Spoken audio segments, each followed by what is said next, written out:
بسم الله الرحمن الرحيم. الحمد لله وحده والصلاة والسلام على من لا نبي بعده. أما بعد فأعوذ بالله من الشيطان الرجيم. بسم الله الرحمن الرحيم.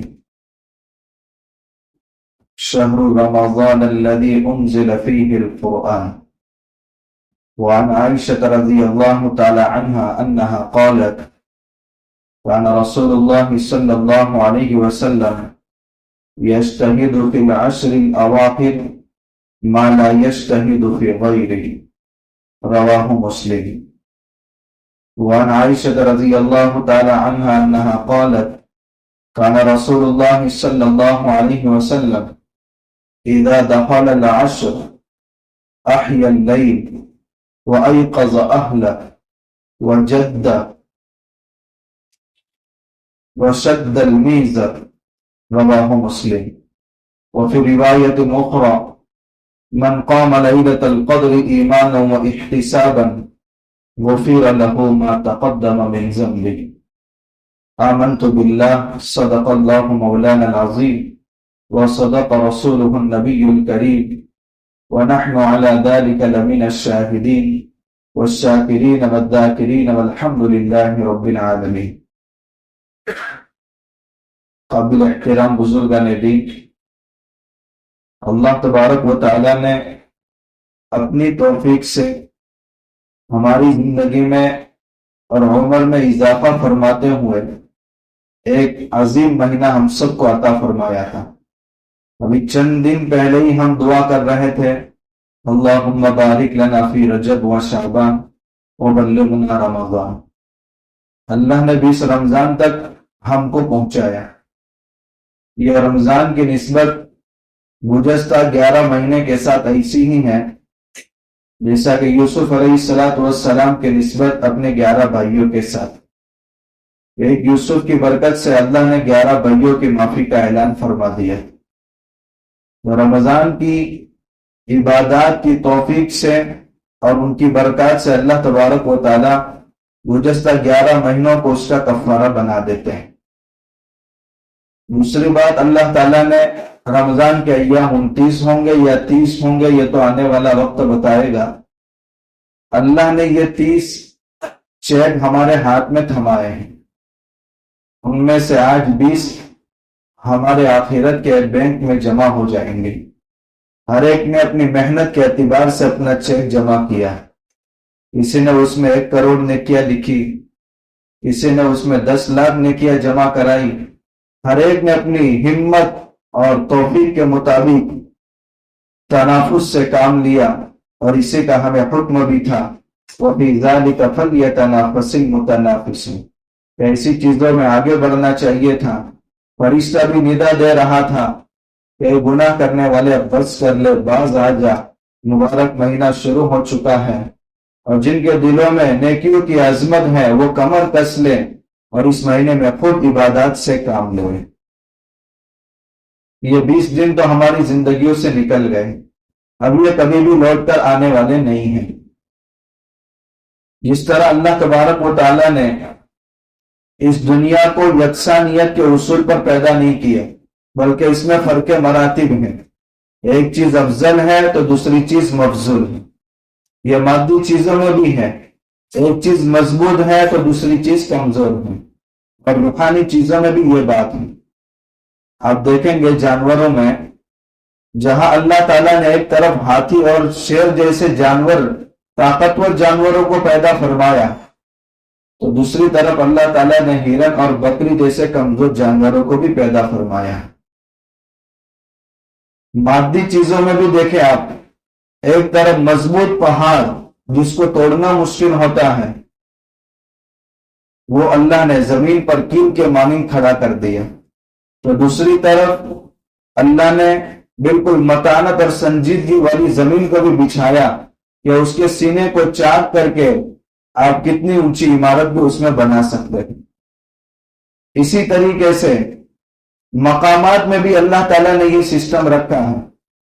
اللہ کے نبی صلی اللہ علیہ وسلم ارشاد فرماتے ہیں کہ تمام مقامات میں سب سے متبرک مقامات وہ ہیں جن پر اللہ کے گھر تعمیر ہوئے، اور ان میں بھی اللہ نے افضل اور مفضول یہ اصول رکھا ہے کہ تمام مسجدوں میں وہ مسجد افضل ہے جس کا نام مسجد حرام ہے، یا جس کا نام مسجد نبوی ہے، یا جس کا نام مسجد اقصی ہے۔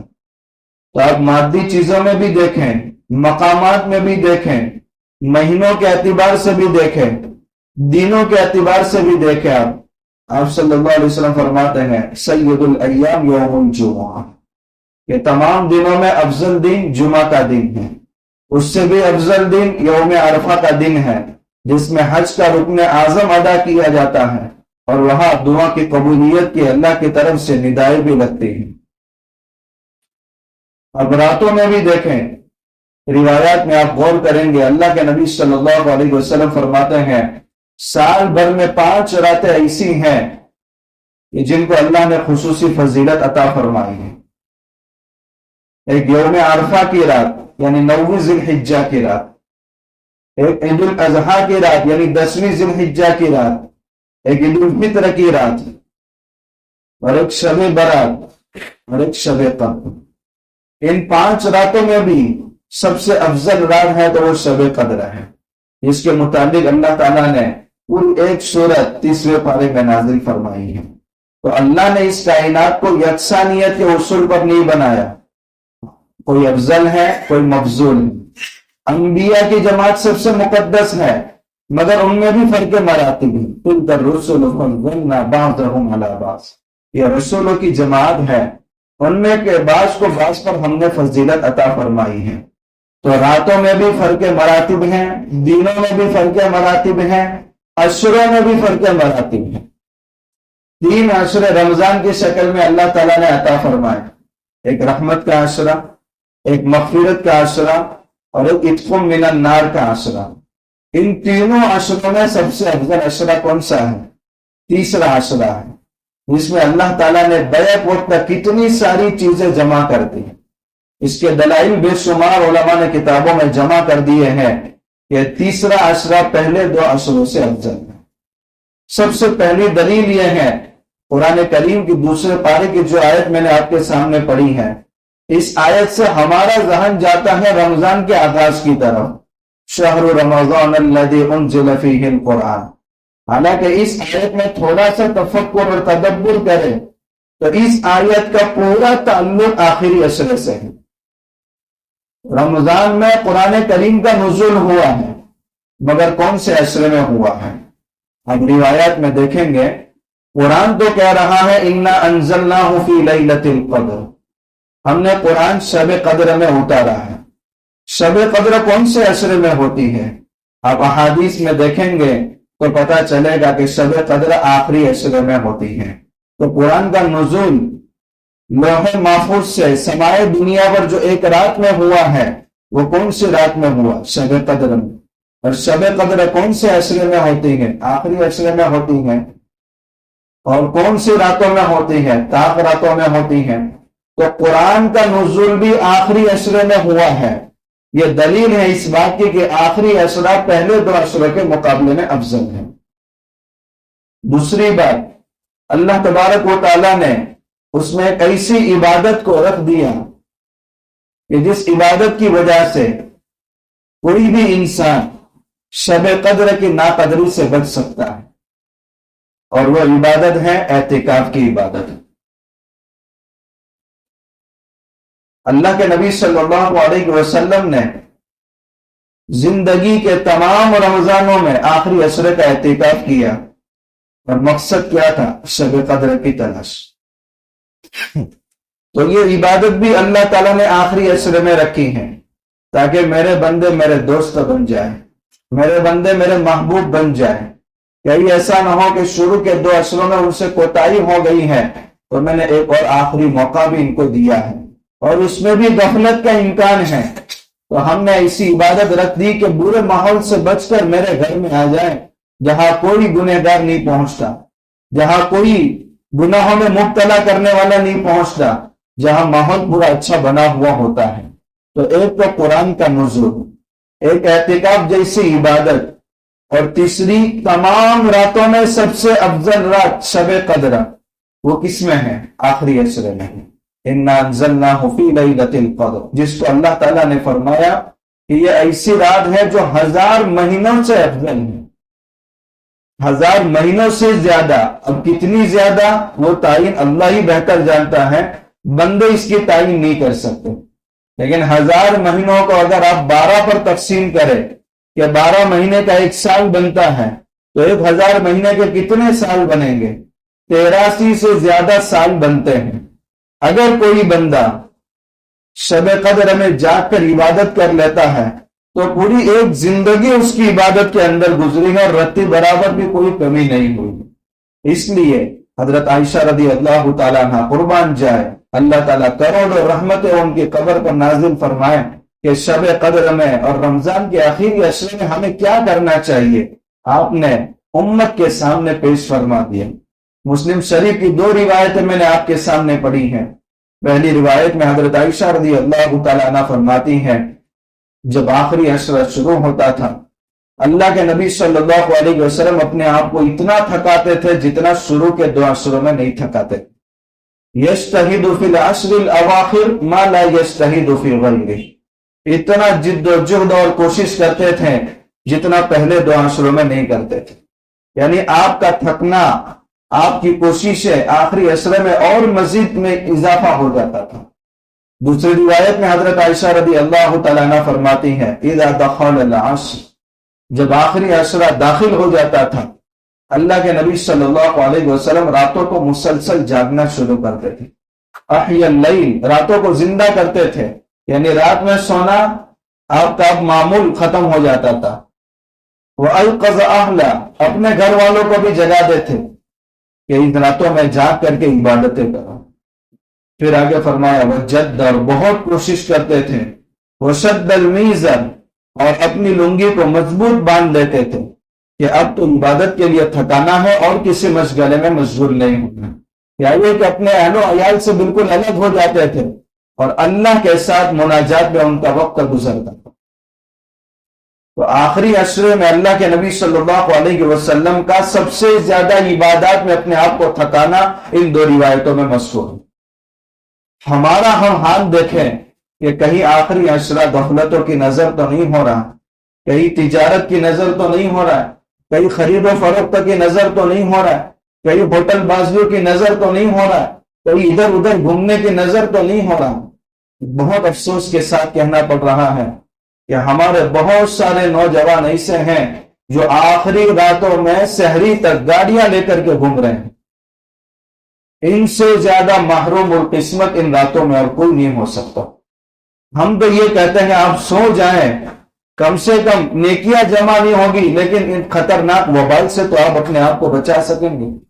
مستقل لائنیں لگی ہوئی ہے پیٹرول پمپ پر ہمارے نوجوانوں، والدین اس تعلق سے فکر کریں، بلکہ ہمارے نوجوانوں کو چاہیے کہ جس وقت تراویح کے لیے ہم مسجد میں آئے اعتکاف کی نیت کے ساتھ آ جائے اور سحری کے لیے ہم مسجد سے نکلیں۔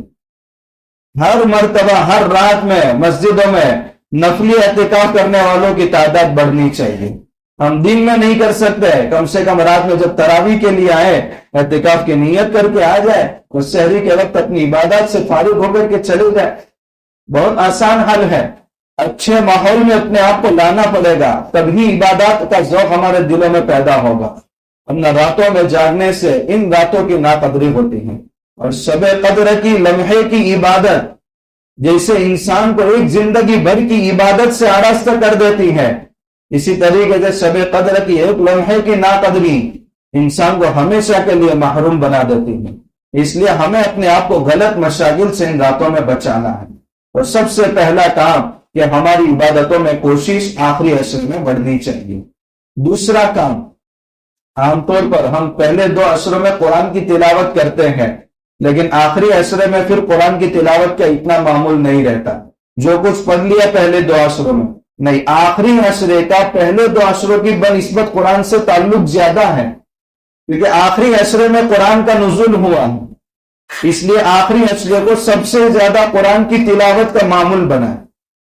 بہت سی مرتبہ عزائم ہوتے ہیں کہ اس مرتبہ 5 قرآن ختم کریں گے، مگر پہلے 2 عشروں میں کوتاہی ہو گئی، تو اس کی تلافی آخری عشرے میں کریں. تلافی مافات کے لیے اللہ نے آخری عشرہ دیا ہے. ہاں، زیادہ سے زیادہ قرآن ختم کرنے کی ہم پوری کوشش کریں. ایسے بھی افراد ہے، ایک ساتھی نے بتایا ایک دن میں میرا پورا قرآن ختم ہو. اللہ اور برکت عطا فرمائے، وہ ذوق ہم سب کو نصیب فرمائے. ہمت کرنے والوں کے لیے کچھ مشکل نہیں ہے. جب ماحول کا انسان عادی بن جاتا ہے تو پھر اس کو وہ کام کرے بغیر چین نہیں آتا. آپ دیکھیں گے روزانہ معمول بنا ہوا ہے کہ میری پہلی صف میں ہی تراویح ہوتی ہے. اگر اتفاق سے جگہ نہ ملی تو انسان کی پوری تراویح بے چینی کے ساتھ گزر دے. کیوں؟ اپنے آپ کو ایک نیک کام کا عادی ایسا بنا دیا کہ اگر وہ کام چھوٹتا ہے تو بوجھ پڑتا ہے. اور اگر عادی نہیں بنایا تو 10 راتوں کو جاگنا بھی بہت مشکل ہوتا ہے، بلکہ ایک رات کو جاگنا بھی انسان کے لیے مشکل ہوتا ہے. تو اپنے آپ کو اچھے ماحول میں لائیں. تو سب سے پہلے نفلی معتکفین کی تعداد ہر روز اور ہر رات میں مسجدوں میں بڑھنی چاہیے. دوسری بات، اب یہ آخری عشرے میں ہم کو کیا کام کرنے ہیں وہ کام سامنے آ رہے ہیں. دوسرا کام، قرآن کی تلاوت کا زیادہ سے زیادہ اہتمام ہو. اکتاہٹ ہو رہی ہے اور مزید پڑھنا شروع کریں. میں تجوید کے ساتھ نہیں پڑھ سکتا. اگر آپ اس پوزیشن میں ہیں کہ قرآن کو درست کر سکتے ہیں تو رمضان کے بعد کسی اچھے عالم کے پاس آپ اپنا قرآن درست کریں. اور اگر اس پوزیشن میں آپ پہنچ گئے ہیں کہ اب زبان پلٹنا مشکل ہے تو اسی انداز سے آپ پڑھتے رہیے. اللہ کے وہاں جذبات کی قدر ہے، دلوں کی قدر ہے. حضرت تھانوی رحمت اللہ علیہ نے ایک واقعہ لکھا ہے. حضرت موسیٰ علیہ السلام ایک مرتبہ راستے سے گزر رہے تھے تو ایک بندہ اللہ کی محبت میں اپنی دیہاتی زبان میں کہہ رہا ہے، یا اللہ تو کہاں ہے؟ میں تیری نوکری اور خدمت کرنا چاہتا ہوں، تیرے فتح ہوئے کپڑے سی کر کے پہنانا چاہتا ہوں. موسیٰ علیہ السلام نے جب یہ الفاظ سنے تو کہا تو توبہ کر، اس کے سامنے یہ الفاظ استعمال کر رہا ہے. تو وہ بندہ جو تعلق تھا اس میں اور بوردہ ہو گیا اور تھوڑا سا نا امید ہو گیا. یا موسیٰ علیہ السلام کو متوجہ کیا گیا کہ آپ نے ہمارے بندے کو ہم سے کاٹ دیا. وہ ہم سے اپنے دل سے بات کر رہا تھا، چاہے اپنی دیہاتی زبان میں بات کر رہا تھا مگر دل سے بات کر رہا تھا. موسیٰ علیہ السلام نے کہا کہ مجھ سے غلطی ہوئی، آپ مجھے معاف فرما لیں. آپ کا جو تعلق اللہ سے ہے وہ باقی رکھے. حاجی امداد اللہ مہاجر مکی رحمت اللہ علیہ نے ایک کتابچہ لکھا تھا.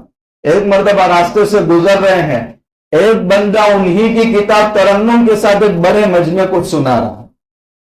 تو حضرت دیکھنے کے لیے گئے کیا چل رہا ہے، تو دیکھا تو انہی کی لکھی ہوئی کتاب ایک بندہ پڑھ کر ترنم کے ساتھ سب کو سنا رہا. اتنی دل میں خوشی ہو رہی تھی کہ میری کتاب پڑھ کر کے یہ بندہ سب کو سنا رہا ہے اور ان سننے والوں میں بھی ہوں، لکھنے والا بھی ہوں. تو اگر بندہ تلاوت کو معمول بنا لے تو یہ کتاب اتارنے والی ذات اللہ کی ہے. جب اللہ سنیں گے، چاہے کیسی بھی زبان میں وہ پڑھتا ہو، اٹک اٹک کر پڑھتا ہو، مشقت ہو رہی، اس کے باوجود بھی قرآن کو چھوڑنے کو تیار نہیں ہے، اللہ کتنے خوش ہوں گے کہ میرے آسمان سے اتاری ہوئی کتاب کو بندہ پڑھ رہا ہے. اور اللہ غور سے سنیں گے اور اللہ تعالیٰ سنتے ہیں. اس لیے قرآن کی تلاوت کا معمول بنا. ہمارا اضافہ ہونا چاہیے. روزانہ 2 پارے پڑھتے ہیں تو آخری عشرے میں 4 پارے ہونے چاہیے، 10 پارے ہونے چاہیے، 19 پارے ہونے چاہیے. قرآن کا ختم ہونا چاہیے. جو حضرات اپنی بساط کے مطابق جس انداز سے قرآن پڑھ سکتے ہیں آخری عشرے میں. ایسا بھی معمول ہے ہمارے اکابرین کا، کسی کا 61 قرآن رمضان میں ختم ہو رہا، کسی کے 90 قرآن ختم ہو رہے، کسی کے 7 قرآن ختم ہو رہے، کوئی 30 دن میں پورے کلام پاک کا حفظ ہو رہا. یہ تو کھیل ایسا کھیل ہے جو جتنا آگے بڑھے گا اس کو اتنا ہی نوازا جائے گا. ہمیں سے نہیں معلوم کہ یہ آخری عشرہ آئندہ سال ہم کو نصیب ہوگا یا نہیں. کس کی مقدر میں آگے زندگی لکھی ہے یا نہیں لکھی یہ ہم میں سے کوئی نہیں جانتا. اس لیے اس آخری عشرے کو اس انداز سے ہم گزاریں. تو پہلا کام ہمیں یہ کرنا ہے کہ اچھے ماحول کا اپنے آپ کو عادی بنائے. خدا کے واسطے 10 دنوں کے لیے اپنے آپ کو بیکار ماحول سے دور رکھے. دوسرا کام، قرآن کی تلاوت کو سب سے زیادہ مشغلہ بنائے. تیسرا کام، اللہ تعالیٰ جانتے ہیں کہ یہ میری امت بہت کمزور ہے، یہ 15ویں صدی کے مسلمان ہیں. تو اللہ تعالیٰ نے آخری عشرے میں ایک شب ایسی دے دی کہ وہ تو اسلاف تھے جن کے لیے شب قدر کی تلاش میں سال بھر جاگنا آسان تھا. یہ امت ایسی ہے کہ رمضان بھر جاگنا ان کے لیے مشکل ہے. بلکہ آخری عشرے میں بھی 10 راتیں جاگنا ان کے لیے مشکل ہے. تو اللہ تعالیٰ نے فرمایا کہ ایک لمحہ بھی تمہارا شب قدر میں بغیر عبادت کے پاس نہیں ہونا چاہیے، مگر معلوم ہے کہ تم یہ نہیں کر سکتے. اس لیے اللہ تعالیٰ نے اعتکاف کا بھی حکم دیا کہ اعتکاف میں اگر بندہ آ جاتا ہے ہر لمحہ عبادت میں، وہ چاہے عبادت کرے یا نہ کرے. اور اس کی دلیل یہ ہے کہ جو بندہ مسجد میں اگر نماز کے انتظار میں رہتا ہے اس کو نماز کا ثواب دیا جاتا ہے. ایک اعتکاف کرنے والا بندہ اگر مسجد میں سو رہا ہے تو اس کی نیت کیا ہوتی ہے؟ کوئی بھی لفظ نماز کا وقت ہوگا مجھے نماز پڑھنی ہے. کوئی عبادت بھی شروع کر رہا ہے تو اس نیت سے شروع کرے گا کہ نماز کے وقت تک یہ کام کرنا ہے. یعنی نماز کا ہی استحضار ہر وقت رہتا ہے، تو ہر وقت وہ عبادت میں لکھا جاتا ہے. اگر شب قدر کی رات میں سو بھی گیا تو بھی اللہ تعالیٰ اس کو محروم نہیں کریں گے. بہت خوش نصیب ہے وہ بندے جنہوں نے ہمت کی اور اللہ نے ان کو 10 دن کے اعتکاف کے لیے قبول فرمایا. پوری امت کے لیے ان کو اپنی دعاؤں میں یاد رکھنا چاہیے. تو اعتکاف ایک ایسی عبادت ہے کہ اللہ نے کمزوری کو مد نظر رکھتے ہوئے یہ اعتکاف کی عبادت دے دی کہ اگر تم سوئے بھی رہے تو تمہارا ثواب لکھا جائے گا. لیکن پہلے جو اعتکاف ہوتا تھا انسان سب چیزوں سے کٹ کر کے مسجد میں آتا تھا. اپنے اولاد سے بھی کٹ گیا، اپنے گھر بار سے بھی کٹ گیا، کاروبار سے بھی کٹ گیا، دوستوں سے بھی کٹ گیا، غلط مشاغل سے بھی کٹ گیا اور اچھے ماحول میں آ گیا. مگر آج کل ایک دوست ایسا ہے جو اعتکاف میں بھی مسجد میں ساتھ میں گھس رہا اور وہ ہے موبائل، جس نے ہماری اعتکاف کی روح کو ہی ختم کر کے رکھ دیا. اس لیے معتکفین کو چاہیے کہ جب اتنی ہمت کی ہے تو کم سے کم 10 دن کے لیے اپنا موبائل گھر میں رکھ دیں. ورنہ ایک تو یہ کہ مسجد کی بے حرمتی ہوتی ہے، دوسرا یہ کہ ہم آئے ہیں صرف اللہ سے جڑنے کے لیے اور اس کے ذریعے کئی چیزوں سے ہم جڑ جاتے ہیں. یا یہ کہ کم سے کم رمضان میں ہمارا انٹرنیٹ بند ہونا چاہیے، سیدھا موبائل اپنی ضرورت کی حد تک، کھانا منگوانا ہے بس اس کے لیے. اعتکاف کی حالت میں بات کرنے سے اگرچہ اعتکاف نہیں ٹوٹتا مگر روح تو ختم ہو جاتی ہے. اصل تو یہ ہے کہ ہمارا تعلق اللہ سے مضبوط ہو جائے. ہم اللہ کے دوست کا بننے کے لیے آئے ہیں، اللہ کا محبوب بننے کے لیے آئے ہیں، ساری چیزوں سے کٹ کر کے آئے ہیں. تو اس خطرناک ساتھی کو ہم اپنے ساتھ مسجد میں آنے نہ دیں. اور اگر وہ آنا چاہتا ہے یا ہمارا دل گوارا نہیں کر رہا ہے تو اس کا علاج کر لیں تاکہ ہمارے اعتکاف کی روح متاثر نہ ہو اور ہم ان فضائل کے مستحق ہوں کہ اللہ کے نبی صلی اللہ علیہ وسلم نے ایک روایت میں ارشاد فرمایا، جو شخص ایک دن کا اعتکاف کرتا ہے اللہ تعالیٰ اس کے اور جہنم کے درمیان 3 خندقوں کو آڑ بنا دیتے ہیں اور ایک خندق کی مسافت آسمان اور زمین کے بقدر ہے. تو یہ آخری عشرہ آگ سے خلاصی کا عشرہ ہے. ایک دن اگر اعتکاف کرتا ہے تو اللہ تعالیٰ اس کو جہنم کے درمیان اتنا فاصلہ فرما دیتے ہیں. اب ظاہر سی بات ہے دوسرے بندوں کو بھی نفلی اعتکاف سے اپنے آپ کو نہیں بچانا چاہیے. جو حضرات سنت موقدہ عالم کفایہ اعتکاف کریں گے وہ تو کریں گے، مگر ہم اپنی مشغولی کی وجہ سے اگر 10 دن کا اعتکاف نہیں کر سکتے، 9 دن کا کریں، 8 دن کا کریں، 7 دن کا کریں، 3 دن کا کریں یا ایک دن 24 گھنٹے کا ہم کریں. ہم سنڈے کو چھٹی ہوتی ہے اس دن کا ہم اعتکاف کریں تو ہم اس فضیلت کے بھی مستحق ہوں گے. دوسری روایت میں آپ صلی اللہ علیہ وسلم نے ارشاد فرمایا کہ جس نے آخری عشرے کا اعتکاف کیا اللہ تبارک و تعالیٰ اس کو 2 مقبول حج اور 2 مقبول عمروں کا ثواب عطا فرماتے ہیں. تو یہ معمولی فضیلت نہیں ہے، بہت بڑی فضیلت ہے اور اللہ کے نبی صلی اللہ علیہ وسلم کا تو زندگی بھر کا معمول ہے. تو ہمارا تیسرا کام ہونا چاہیے کہ اللہ اپنی بساط کے مطابق جتنی توفیق دے ہم اپنے آپ کو معتکف بنائیں. چاہے 1 رات کا کیوں نہ ہو، چاہے 10 راتوں کا کیوں نہ ہو، چاہے 7 راتوں کا کیوں نہ ہو، چاہے 7 راتوں کا کیوں نہ ہو، لیکن ہم اپنے آپ کو معتکف ضرور بنائیں. اور نفلی اعتکاف تو بہت آسان ہے. اس کی صورت میں نے بتا دی کہ مسجد میں داخل ہوتے ہوئے اعتکاف کی نیت کر لو. وَنَوَيْتُ سُنَّتَ الْاعْتِكَافِ کہ میں سنت اعتکاف کی نیت کرتا ہوں. یہ سنت یا نفل اعتکاف ہی مراد ہے.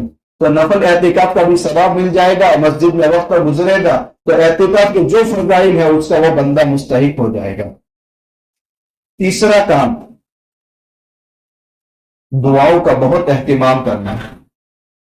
ترمذی شریف کی روایت ہے، حضرت عائشہ رضی اللہ تعالیٰ عنہ فرماتی ہے کہ یا رسول اللہ اگر مجھے معلوم ہو جائے کہ آج شب قدر ہے تو میں کیا عمل کروں؟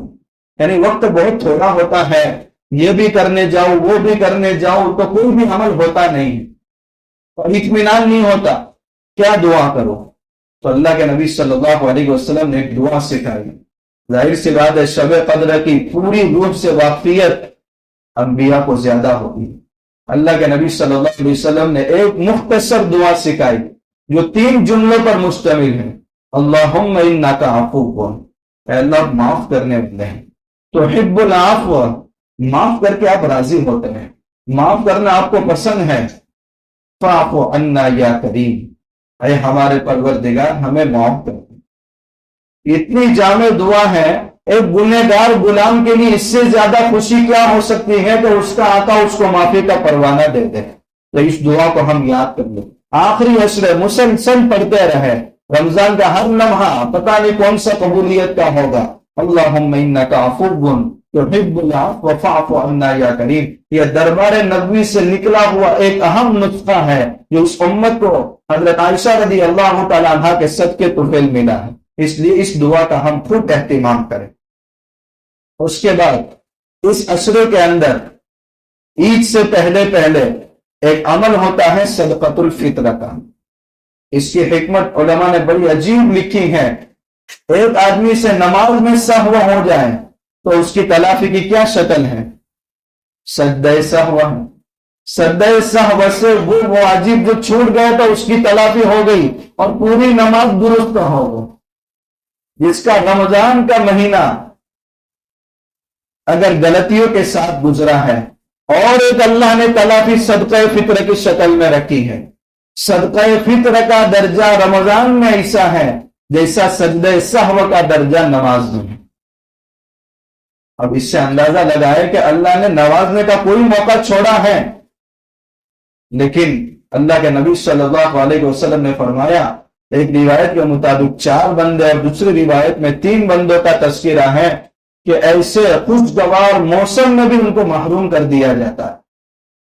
ان میں ایک بندہ وہ ہے جو اپنے والدین کا نافرمان، دوسرا بندہ وہ ہے جو شراب کا عادی ہے، تیسرا بندہ وہ ہے جو اللہ کے نبی صلی اللہ علیہ وسلم کا نام سنتا ہے اور آپ پر درود نہیں بھیجتا، چوتھا بندہ وہ ہے جس نے رمضان کا مہینہ پایا اور اپنی مغفرت کرانے کی کوئی کوشش نہیں.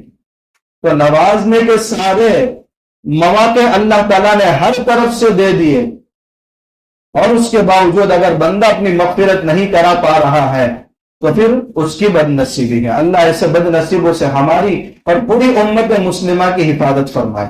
تو غلطیوں کی تلافی کا ایک اہم ذریعہ صدقۃ الفطر ہے. اب صدقۃ الفطر جب تلافی کا ذریعہ ہے تو اسی حساب سے ہمارا صدقۃ الفطر نکلنا چاہیے. گیہوں کے حساب سے اگر صدقۃ الفطر ہم نکالیں گے تو ہمارے شہر کے حساب سے فی کس صدقۃ الفطر، ایک آدمی کا صدقۃ الفطر گیہوں کے حساب سے 70 روپیہ بنتا ہے، جو کے حساب سے 350 روپیہ بنتا ہے، کشمش کے حساب سے 700 روپیہ بنتا ہے اور کھجور کے حساب سے 750 روپیہ بنتا ہے. تو ہمیں تو ہمت کر کے ایک فرد کی طرف سے 750 ہمت کر کے دینا چاہیے. کیوں؟ اس لیے کہ یہ ہمارے رمضان کی تلافی کی ایک شکل. جتنا اس میں زیادہ ہوگا کیونکہ ہماری کوتاہیاں بہت ہیں، اللہ تعالیٰ اس صدقۃ الفطر کی برکت سے بھی اگر ہماری کوتاہیاں معاف کر لیتا ہے تو زہ نصیب.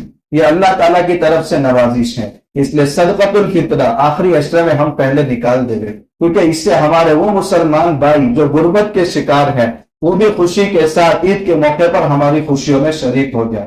بے شک اس کا وقت کہ عید کے دن جب صبح کے وقت عیدگاہ کی طرف نکلیں گے اس وقت دینا ہے، لیکن پھر ضرورتیں پوری نہیں ہوگی، مقصد حاصل نہیں ہوگا. ورنہ عید کے بعد بھی اگر کوئی دے رہا ہے، گزشتہ صدقۃ الفطر نہیں دیا تو آج دے رہا ہوں، ادا تو ہو جائے گا لیکن جو مقصد ہے فوت ہو جائے گا. اس لیے صدقۃ الفطر ادا کرنے کا ہم اہتمام کریں. اب جو حضرات رمضان کے آخری عشرے میں اعتکاف کرنے والے ہیں ان کے متعلق چند باتیں ہیں. پہلی بات تو یہ ہے کہ اعتکاف کے لیے سب سے مناسب جگہ کون سی ہے؟ اعتکاف کے لیے سب سے مناسب جگہ مسجد حرام. اس سے بڑھ کر اور متبرک جگہ تو ہو نہیں سکتی. اللہ وہاں کا بھی ہمیں اعتکاف نصیب فرمائے۔ دوسرے نمبر پر مسجد نبوی ہے، اور تیسرے نمبر پر مسجد اقصی ہے، اور چوتھے نمبر پر اپنی شہر کی جامع مسجد ہے، اور اس کے بعد محلے کی مسجد کا زیادہ حق ہے۔ اس لیے محلے کی مسجد میں بھی اعتکاف کا اہتمام ہونا چاہیے مردوں کے لیے۔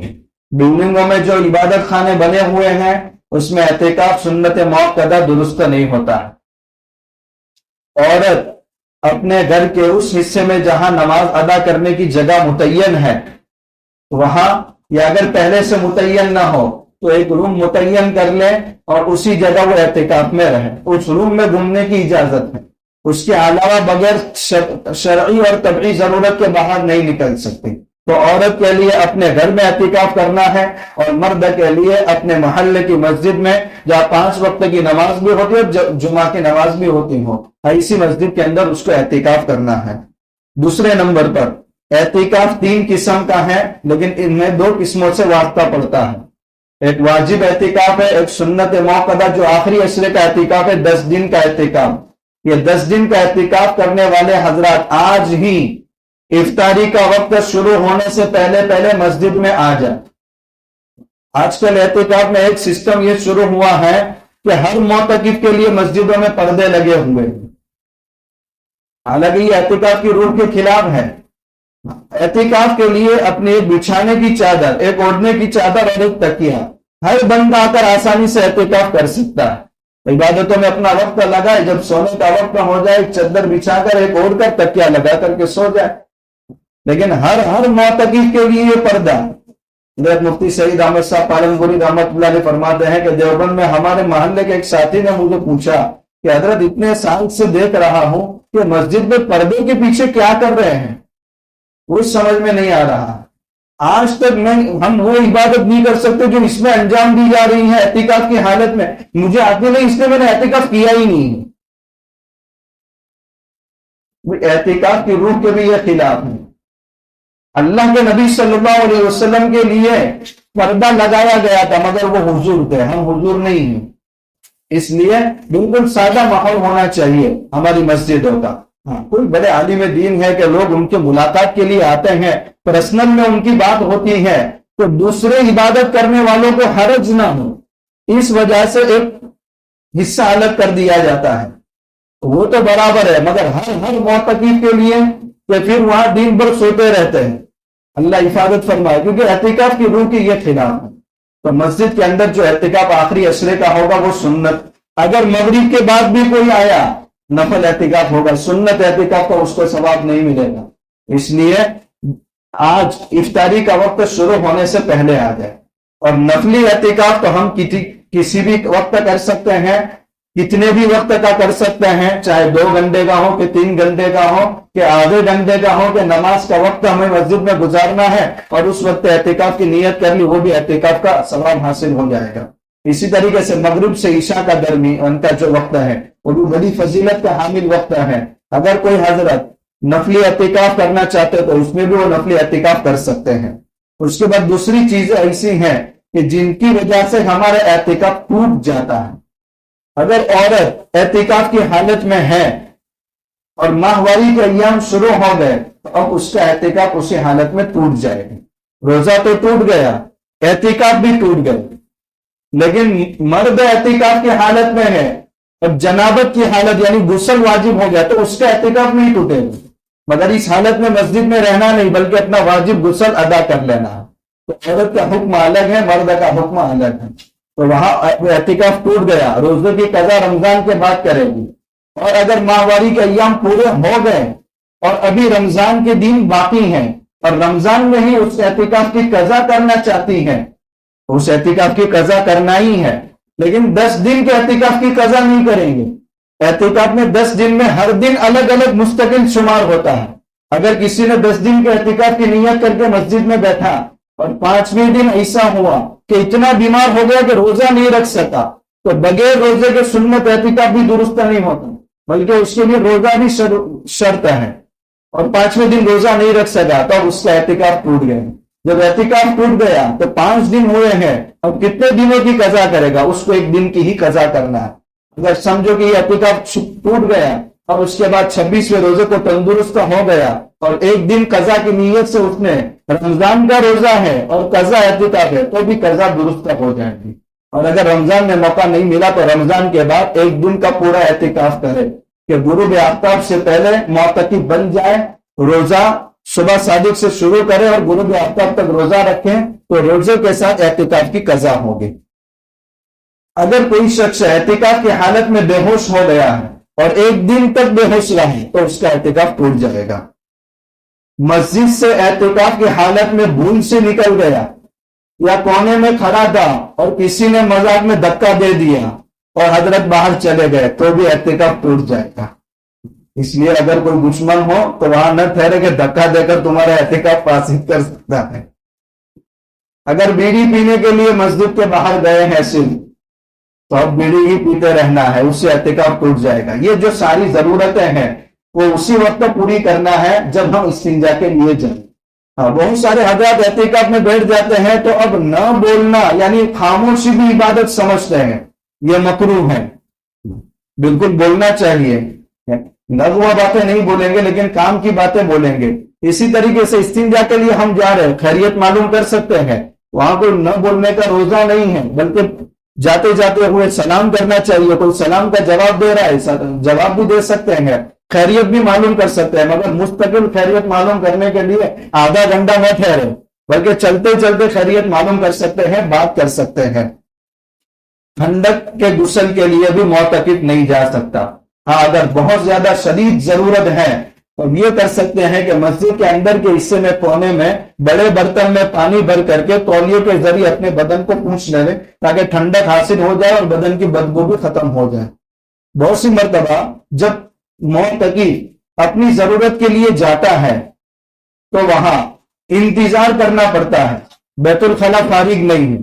اور وہ شخص کیا کرے, انتظار کر سکتا ہے, اس سے اس کے اعتکاف پر کوئی فرق نہیں پڑے گا. بسا اوقات ایسا بھی ہوتا ہے جو حساس طبیعت کے ہیں, نفیس طبیعت کے ہیں, وہ مسجد کا بیت الخلا استعمال کرنے سے ان کا جی چوراتا ہے, طبیعت آمادہ نہیں ہوتی, تو ایسے لوگ اپنے گھر کے بیت الخلا میں جا سکتے ہیں, اس کی ان کو اجازت ہے. کہ بسا اوقات ایسا بھی ہوتا ہے کہ صرف ایک ہی بیت الخلا ہے اور وقت سے پہلے فارغ ہونا مشکل ہوتا ہے تو اس کی اجازت ہے, لیکن بہت گھر دور ہو تو گاڑی لے کر کے نہ جائے بلکہ اسی کو تھوڑا طبیعت پر بوجھ ڈال کر کے اپنی ضرورت یہی پوری کر لیں.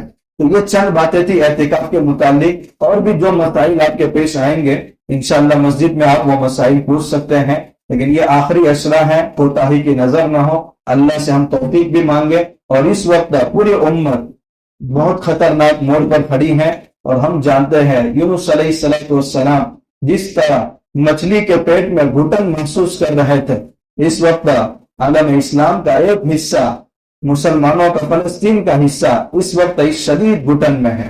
ان حالات کا اندازہ نہیں تھا کہ غفلت کے اندر یہ اپنی وہی منافقانہ رویہ انداز اپنائیں گے, لیکن اللہ تعالیٰ کسی چیز سے غافل نہیں ہے. ہم دعاؤں کے ذریعے اور اپنے آنسوؤں کے ذریعے ان کی مدد کر سکتے ہیں. ہم اس پوزیشن میں نہیں ہیں کہ ہم کچھ کر سکیں. بے شک بہت سارے جذبات ہمارے دلوں میں ہیں لیکن اس پوزیشن میں نہیں ہے.